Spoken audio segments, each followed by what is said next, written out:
Buenos días, hermanos. Dios les bendiga. Muy bienvenidos a la continuación del repaso de las lecciones de escuela sabática para este cuarto trimestre del año 2023, en el cual estamos estudiando la misión de Dios, mi misión. Esta semana estamos en la lección número 6, que es motivación y preparación para la misión. Realmente es un título diametralmente opuesto al que vimos la semana pasada, la lección número 5, que era excusas para eludir la misión. Acá es totalmente lo contrario, un giro de 180 grados, en el que encontramos motivación y preparación para la misión, o sea, para realizarla. Y este día jueves 9 de noviembre, el título es Un retrato de la iglesia primitiva. ¿Y por qué es esto crucial para la motivación y la preparación para la misión? Ya lo vamos a ver, pero primero los invito a que ahí donde se encuentren reverentemente inclinemos el rostro y tengamos una oración. Oremos. Padre nuestro que estás en los cielos, santificado sea tu nombre. Señor, te alabamos y te damos gracias porque tuyo es el reino, el poder y la gloria por los siglos de los siglos. Y tuya es la misericordia, Señor, infinita para con tu creación y particularmente para con el hombre que se rebeló contra ti en el jardín del Edén, Señor. La raza humana se apartó, el pecado entró, Señor, y creó una división entre tú y nosotros. Pero, Señor, gracias porque tú condescendiste a alcanzarnos a través del maravilloso sacrificio de nuestro Señor Cristo Jesús en la cruz del Calvario. Ese sacrificio que nos permite ser llamados hijos tuyos, que nos alcanzó y nos redimió a través de esa sangre preciosa. Señor, gracias porque seguimos en este camino de la santificación, Señor, y para toda caída que tenemos, realmente contamos con tu ayuda, con la intercesión de nuestro Señor Cristo Jesús, quien es nuestro abogado en el santuario celestial. Y Señor, con su justicia perfecta, esa justicia impartida que nos ayuda en cada paso de este proceso de santificación que nos lleva hacia la vida eterna. Gracias, Señor, quédate con nosotros, perdona nuestros pecados y que tu Espíritu Santo nos guíe para poder encontrar las verdades eternas que debemos aprender en tu palabra. Te lo rogamos en el dulce nombre de Cristo Jesús. Amén. Bien, dice un retrato de la iglesia primitiva. ¿Qué tipo de retrato de la iglesia primitiva se presenta acá? Y estamos en Hechos 2, nos manda a leer Hechos 2, de los versículos 41 al 47, que es el final del capítulo. Así que vamos a leer, el 41 viene de la parte que se titula, es una sección del primer discurso de Pedro, y son los últimos dos versículos del discurso. Ya no es el discurso, pero sí es como un epílogo de lo que pasó. Y luego el resto es la vida de los primeros cristianos. Así que comienzo leyendo en el versículo 41 en la versión Reina Valera del 60. Así que los que recibieron su palabra fueron bautizados y se añadieron aquel día como 3,000 personas. Y perseveraban en la doctrina de los apóstoles, en la comunión unos con otros, en el partimiento del pan y en las oraciones. Este versículo es crucial, ya vamos a regresar a él y vamos a ver lo que significa. Luego la vida de los primeros cristianos, versículo 43. Y sobrevino temor a toda persona, y muchas maravillas y señales eran hechas por los apóstoles. Todos los que habían creído estaban juntos y tenían en común todas las cosas, y vendían sus propiedades y sus bienes, y lo repartían a todos según la necesidad de cada uno. Y perseverando unánimes cada día en el templo, y partiendo el pan en las casas, comían juntos con alegría y sencillez de corazón. Este es otro versículo en el cual nos vamos a detener un poco más adelante. Luego el 47, alabando a Dios y teniendo favor con todo el pueblo. Y el Señor añadía cada día a la iglesia los que habían de ser salvos. Bien, realmente acá este último versículo nos confronta con la gran verdad de que hagamos lo que hagamos, no somos nosotros los responsables porque las personas tomen la decisión de seguir a Cristo. Es el Señor quien a través de su Espíritu Santo toca los corazones y los transforma y se logra que ellos tomen la decisión de formar parte del pueblo de Dios. Pero este retrato de la iglesia primitiva es importante porque contiene varias enseñanzas para nosotros. La primera está en el versículo 42. Lo voy a llevar de regreso al versículo 42. Y perseveraban en la doctrina de los apóstoles, en la comunión unos con otros, en el partimiento del pan y en las oraciones. Bien, acá hay tres elementos muy importantes, aunque los cuatro son cruciales. El primero es, perseveraban en la doctrina de los apóstoles. Hay un movimiento reciente en la iglesia, en Estados Unidos ya no es tan reciente, ya tiene tiempo de estarse dando, pero en la división interamericana que cubre Latinoamérica, junto con la división suramericana que cubre el resto de Latinoamérica hacia el sur, se está dando un nuevo movimiento de iglesias amigables que no están siguiendo las sendas antiguas de la iglesia adventista del séptimo día. Ellos no tienen un programa de escuela sabática como tal, no estudian la lección, no tienen un culto formal, es simplemente que la gente se sienta bien. Y todo lo que es basado en emoción eventualmente caerá. Y si no se enseña doctrina a las personas, realmente no van a saber qué creer. Pero acá las iglesias amigables lo que buscan es que la gente llegue y se sienta bien.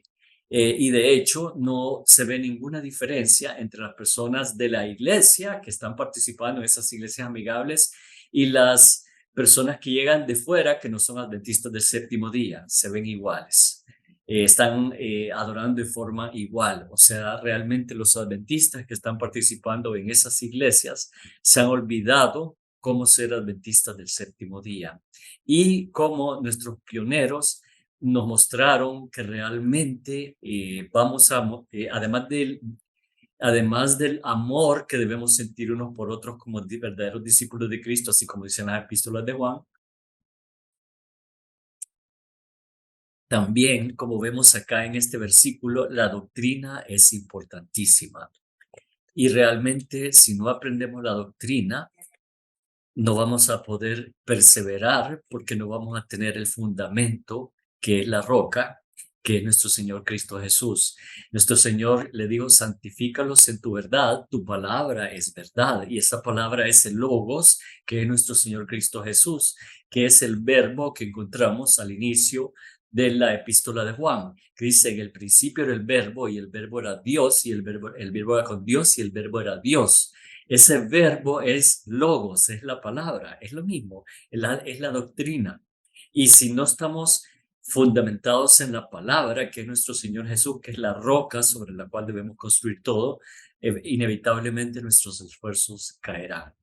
Así como la casa que fue construida en la arena. Estas iglesias amigables están siendo construidas en la arena de las falsas doctrinas. Así que, hermanos, tengamos mucho cuidado con eso. Y la doctrina importantísima, la comunión unos con otros. Acá, perdón, esto nos lleva a, eh, hay una palabra en griego que se llama koinonía, que es comunidad, básicamente comunidad. Entonces esta es la comunión pero es una comunidad muy entrelazada, muy compenetrada unos con otros y realmente eso es lo que busca la unidad de la iglesia. Esa unidad era la que tenía la iglesia primitiva cuando recibieron el don del Espíritu Santo, cuando dice que estaban todos unánimes juntos, era esa coinonía que vemos acá en este versículo. En el partimiento del pan, eso es compartir con los demás las bendiciones que Dios nos ha dado. Y en las oraciones, nuevamente, sin oración, hermanos, también la iglesia fallará. Entonces tenemos que orar más. Y ahora lo llevo al versículo 46, que es lo otro que les mencioné, y perseverando unánimes cada día en el templo, perseverando unánimes, nuevamente esa palabra que hace énfasis en la unidad que debe existir en la iglesia. Y como les decía en las epístolas del apóstol Juan, que dice, en esto conocerán todos que son mis discípulos, en que os améis los unos a los otros. Es ese perseverando unánimes que lleva implícito el amor de unos por los otros. Cada día en el templo y partiendo el pan a las casas comían juntos con alegría y sencillez de corazón. Esa sencillez, hermanos, en el trasfondo es humildad. Es lo que no hubo en Satanás, porque él en vez de ser humilde y aceptar su posición, él triunfó el orgullo y la soberbia y quiso ser como Dios. Y todavía quiere ser como Dios. Y por eso está haciendo todo lo posible por suplantar todo lo que Dios ha hecho. Y para cada iniciativa de Dios, Satanás tiene un engaño preparado, terminando con el engaño final en el cual tratará de falsificar la segunda venida de Jesús. Pero ya estamos prevenidos contra eso, hermanos. Y finalmente el versículo 47 muestra la atmósfera de la iglesia primitiva que decía, alabando a Dios y teniendo favor con todo el pueblo. Y aquí viene el resultado del discipulado que ejercía la iglesia. Y el Señor añadía cada día a la iglesia los que habían de ser salvos.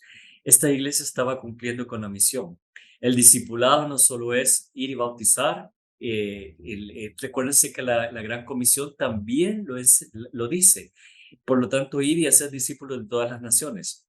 Y ahí hay un mandato que nosotros tendemos a olvidar, enseñándoles que guarden todas las cosas que yo os he mandado. Ese que guarde son las doctrinas acá que eso eran las doctrinas de los apóstoles. Todas las cosas que yo os he mandado son todo lo que Jesús les había enseñado a sus apóstoles, que formaba parte de la doctrina de la iglesia. Así es que el discipulado no solo es bautizar a alguien y luego despreocuparnos de esta persona. Cuando una persona recién ingresa al pueblo de Dios, es como un bebé espiritual y hay que cuidarlo, al igual que como se cuida a un bebé en la vida real. Y nutrirlo, enseñarle, acompañarlo hasta que él pueda caminar por sí solo y empezar a estudiar ya por su cuenta el resto de las doctrinas.